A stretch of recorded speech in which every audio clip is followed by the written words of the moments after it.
If you enjoy cruising in the Caribbean, but you're getting kind of tired of the regular itineraries that are out there, then you're definitely going to want to check out this cruise because it's got an amazing itinerary like none I've ever seen. And it's going to be a great opportunity for you to see pretty much all corners of the Caribbean.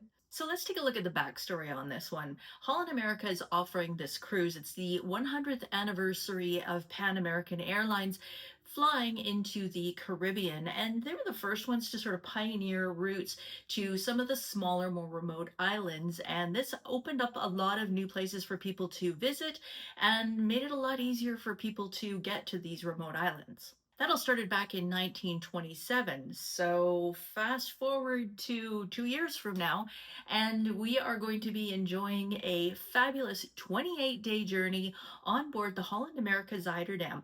This journey starts on October 30th of 2027. So little surprise, also you're going to have a kick-in Halloween party on that cruise. And if visiting a lot of countries along the way is your thing, then you're going to be really impressed with this itinerary because it offers 19 different ports over the course of 13 different countries. So it's pretty amazing. The cruise all kicks off in Miami on October 30th, and then on the 31st, you're going to head over to Nassau, enjoying the beaches, enjoying the shopping and that lovely Caribbean water, and then go back to the ship and get ready for your Halloween party that night. Day 3 of the itinerary, you're going to be stopping at Relaxaway, which is Holland America's private island, and that's in Half Moon Cay, which is also in the Bahamas.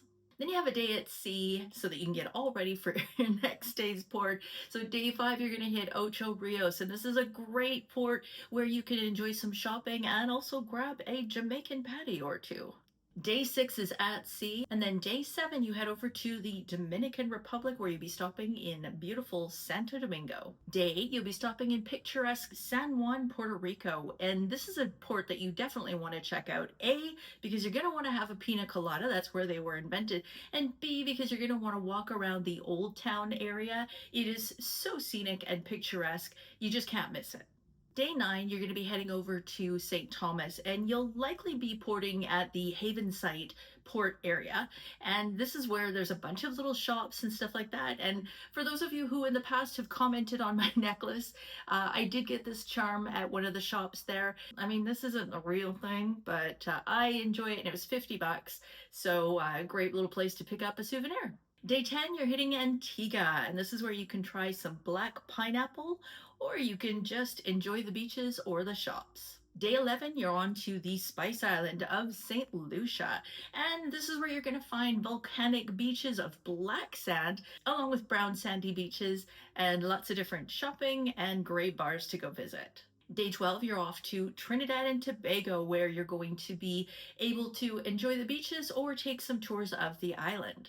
Day 13 is an at-sea day, which you're probably going to want after all of that sightseeing. So relax, maybe book a spa that day, enjoy a cocktail or two, and just rejuvenate. Day 14, you're off to Curacao, and this is one of the most interesting ports for me.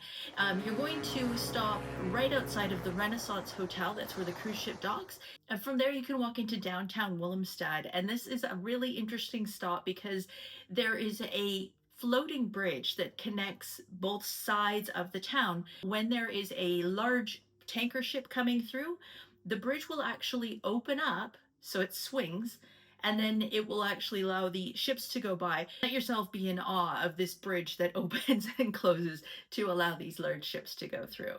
Next day you're off to Aruba, and this is a small island. You could rent a car and drive from one side of the island to the other easily, or you could just hop on the local bus and go to one of the fabulous beaches, whether it's Eagle Beach or Palm Beach. You will not be disappointed because the beaches here are absolutely stunning. But pro tip, make sure you got a ponytail holder for your hair, ladies, because this island, it is always crazy windy. So don't spend the morning doing your hair because the wind is just gonna blow that away.